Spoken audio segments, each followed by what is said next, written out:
안녕하세요 여러분, 제니입니다. 제가 최근에 189 비자 인비테이션을 받았어요. 이 비자는 아마 호주 이민에 관심이 있으신 분들은 한 번쯤 들어보셨을 것 같은데, 독립기술 이민이라고 해서 조건에 맞는 포인트를 모아서 영주권을 신청하는 방법이에요.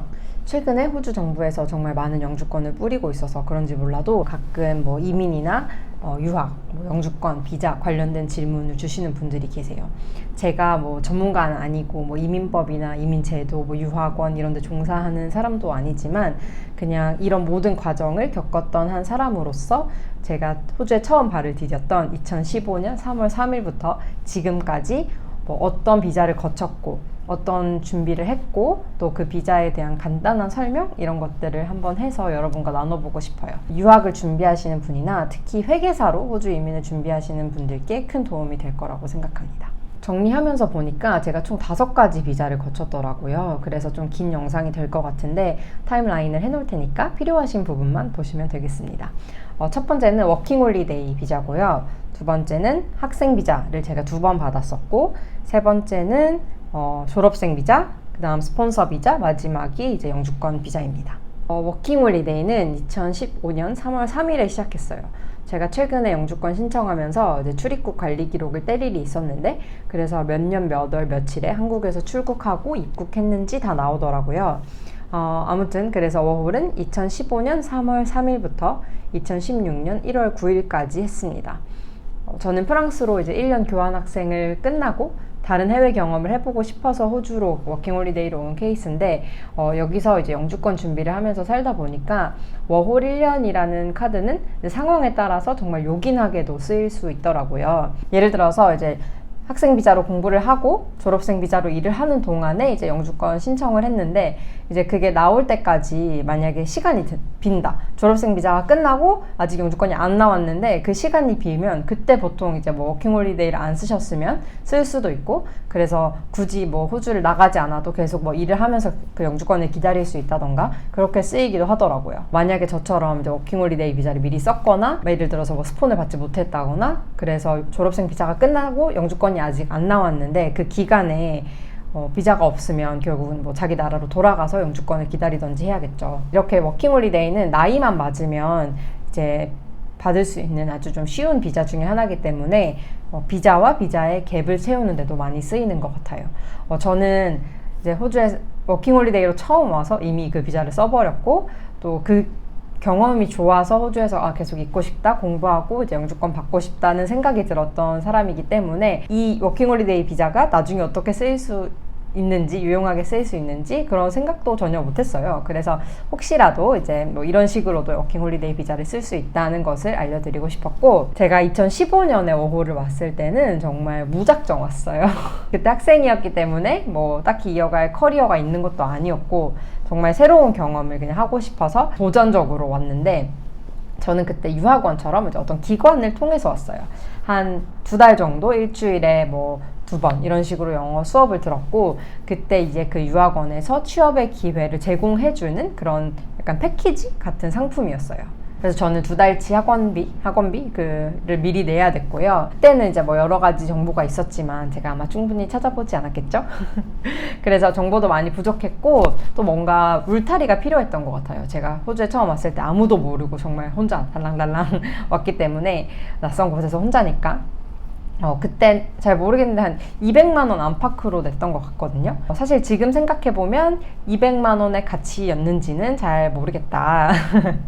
그래도 이제 결과적으로는 이제 그 유학원을 통해서 샹그릴라라는 좋은 호텔에 취업을 해서 6개월 동안 일을 하고 정말 좋은 사람들도 많이 만나고 많은 경험도 하고, 또 그때의 경험으로 저 개인적으로는 호주에 있고 싶다는 생각이 들었기 때문에 돈도 많이 벌었고, 그 선택으로 저는 이제 제 워홀 생활이 잘 풀렸지만 유학원에 있던 모든 사람들에게 다 그런 기회와 그게 똑같이 제공되는 건 아니더라고요. 그때가 거의 8년 전쯤이니까 지금은 그 산업이 어떻게 바뀌었는지 잘 모르겠지만 지금도 한번 검색을 해보면 그런 워킹홀리데이 상품을 파는 회사들도 좀 있는 것 같아요. 그래서 혹시라도 이제 그런 회사나 유학원을 통해서 워킹홀리데이를 준비하시는 분들은 정말 많은 리서치를 하셔서 내가 정말 그 돈을 낼 필요가 있나, 그 값어치를 할 것인가 잘 확인해 보시고 결정하시기 바랍니다. 제가 워킹홀리데이 할 때는 이제 워홀 비자로 한 고용주 밑에서 6개월 6개월만 일할 수 있었어요. 그래서 6개월 동안 이 한 회사에서 일하고 또 옮기고 했어야 되는데 코로나 이후로 이제 호주가 좀 인력난에 허덕이고 있어서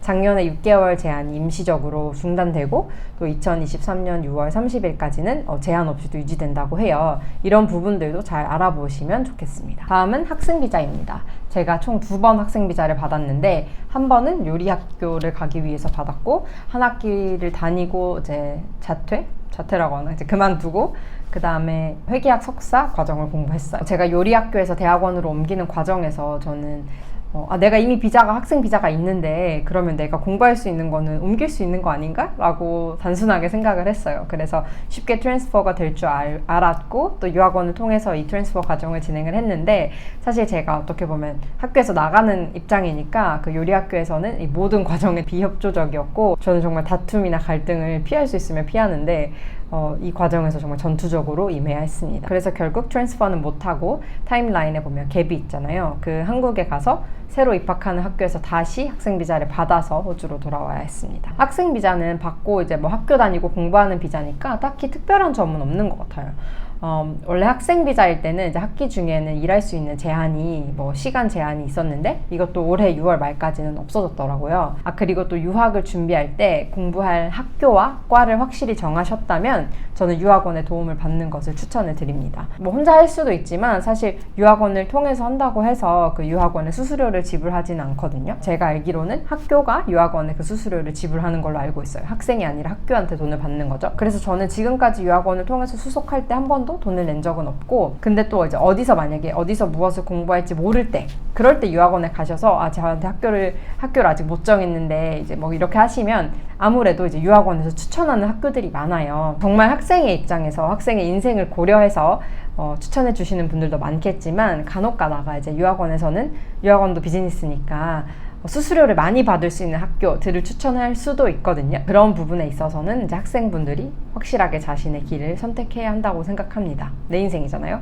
세 번째는 졸업생 비자입니다. 졸업생 비자는 학생 비자를 마치고 이제 공부했으니까 일도 해봐라 이런 느낌으로 받을 수 있는 비자예요. 어떤 공부를 어떤 학위로 했는지에 따라서 받을 수 있는 기간은 보통 1년 반에서 2년, 길면 4년까지도 받을 수 있어요. 그래서 만약에 유학이 끝나도 호주에서 일을 할 계획이 있다고 하시면 내가 공부한 그 과정이 졸업생 비자를 받을 수 있는 자격이 되는지를 미리 알고 계획하시면 좋을 것 같아요. 참고로 이제 저는 회계학 석사를 졸업하고 졸업생 비자 2년을 받았습니다. 졸업생 비자를 받았다는 건 이제 이 비자로 있으면서 호주에서 일을 한다는 거죠. 그러면 이제 학생 비자로 있는 동안 인턴도 하고 파트타임도 하고 그리고 이제 졸업이 다가오면 이제 풀타임을 구하기 시작하겠죠. 이때 참 유학생으로 마음이 되게 착잡해요. 제가 그 마음을 정말 잘 알아요. 제가 졸업 직전에 이제 정부에서 하는 그런 그레듀에이트 프로그램에 신청해서 면접 보고 토익 면접, 그룹 면접 이런 거 보고 마지막 단계에서 그 Q&A 세션에서 내가 현재는 학생 비자고 졸업생 비자를 신청할 건데 혹시 이게 문제가 되냐라고 물어봤을 때 바로 제 애플리케이션을 withdraw 했습니다. 그 얘기를 예전에 영상에 한번 한 적이 있는데 링크를 달아놓을게요. 회사들이 영주권 이상, 그러니까 영주권이나 시민권을 가진 사람만 이제 채용한다고 얘기 써놓는 경우도 많고 어떻게 보면 회사 입장에서는 당연히 언제 떠날지 모르는 1, 2년 있을 유학생들보다는 호주에 있는 선호하는 게 이해는 가지만 유학생이라고 해서 길이 없는 건 아니에요. 두드리면 열린다고 생각합니다. 제 주변에 유학생인데 유학생 신분으로 KPMG 아니면 맥커리 뱅크 이런 큰 정말 대기업 들어간 사람들도 봤고 기회는 있어요. 그래서 우리는 그냥 잡을 준비를 잘 하고 있어야 됩니다. 그래서 너무 그 조건들에 호주인과 나를 비교하면서 내 상황과 처지를 낙담하지 마시고 이것으로 우리가 어떻게 내 장점으로 만들 수 있을지 내가 유학생 신분이지만 어떻게 다른 사람들과 비교해서 내 강점을 어필할 수 있을지를 생각하면 좋을 것 같아요. 저는 열심히 사는 유학생들이 진짜 만약에 자기가 원해서 취업을 한다면 회사에 큰 자산이 되고 정말 큰 가치를 기여할 수 있는 자산들이라고 생각하거든요. 네 번째는 스폰서 비자입니다. 저는 유학생으로 이제 호주 이민을 생각하신다면 이 부분을 좀 강조하고 싶어요. 말 그대로 스폰서 비자는 내 비자를 고용주가 스폰을 해주고 나는 그 고용주와 일을 하는 거예요. 이민이라는 게 이제 상황이 어떻게 바뀔지 모르고 아무도 이제 예측할 수 없기 때문에 말하기가 좀 조심스러운데 저는 이제 제 경험을 공유하는 거니까 제가 경험한 것을 토대로 말씀을 드릴게요. 회계사로서 영주권을 받는 방법은 저에게는 두 가지 옵션이 있었어요. 하나는 189, 190 이런 그 비자의 인비테이션을 받는 것이었고, 두 번째는 이제 스폰 비자를 받아서 3년을 채우고 영주권으로 넘어가는 과정이었어요. 그 외에도 찾아보면 다른 길이 있을 수도 있는데, 제 선에서는 준비할 수 있는 게 이 두 가지라고 생각했고, 그래서 이 두 가지를 동시에 진행을 했습니다. 저는 졸업생 비자가 끝나고 다니던 회사에서 그 TSS 비자를 받았어요. 제가 받은 비자는 이제 Temporary Skill Shortage라고 해서 호주에서 고용인들이 내가 원하는 이 스킬이 있는 호주인을 채용하는데 어려움을 겪을 때, 내가 이 외국인은 이 스킬이 있으니까 우리가 이 외국인을 스폰할 테니까 비자를 달라고 정부에 얘기하는 거예요. 크게 두 가지 조건이 필요한데, 하나는 내가 그 호주 시장에, 인력 시장에 부족한 그 스킬을 가지고 있어야겠죠.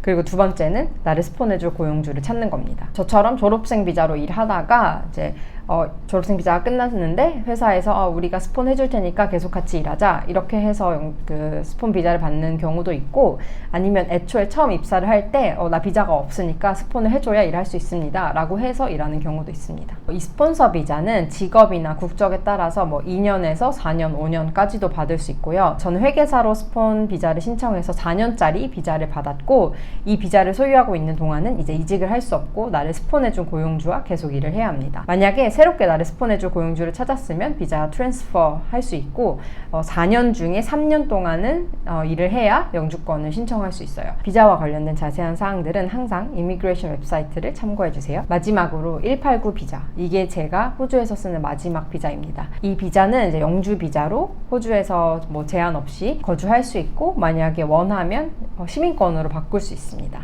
189 비자는 3개의 스트림이 있는데, 2개는 이제 홍콩이나 뉴질랜드 여권이 있는 사람들에게 해당하는 거고, 마지막 하나 한국인으로 신청할 수 있는 게 그 Points Tested Stream이에요.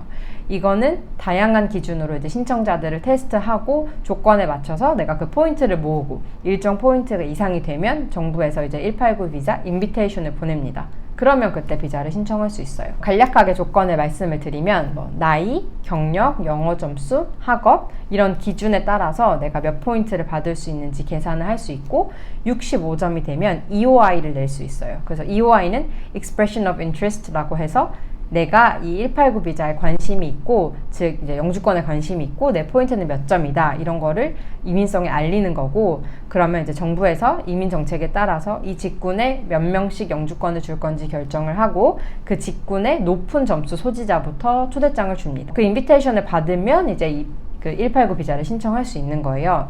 그래서 정부에서 내 직군에 몇 명 초대장을 줄지도 모르고, 나보다 더 높은 점수가 있는 사람이 몇 명인지도 모르니까 내가 언제 그 초대장을 받을 수 있는지는 모르는 거죠. 아마 189 비자를 준비하는데 이제 가장 많은 노력과 시간이 들기 때문에 나중에 189 비자 타임라인 영상은 따로 만들려고 합니다. 일단 저는 2022년 12월 8일에 인비테이션을 받았고 제 EOI 점수는 100점이었습니다. 이렇게 해서 제가 호주에 살면서 받았던 5가지 비자에 대해서 말씀드렸어요. 워킹홀리데이, 학생 비자, 졸업생 비자, 스폰서 비자, 189 비자. 호주 유학이나 이민을 준비하시는 분들께 도움이 되었으면 좋겠습니다. 그럼 영상 봐주셔서 감사드리고 다음에 또 봐요. 안녕.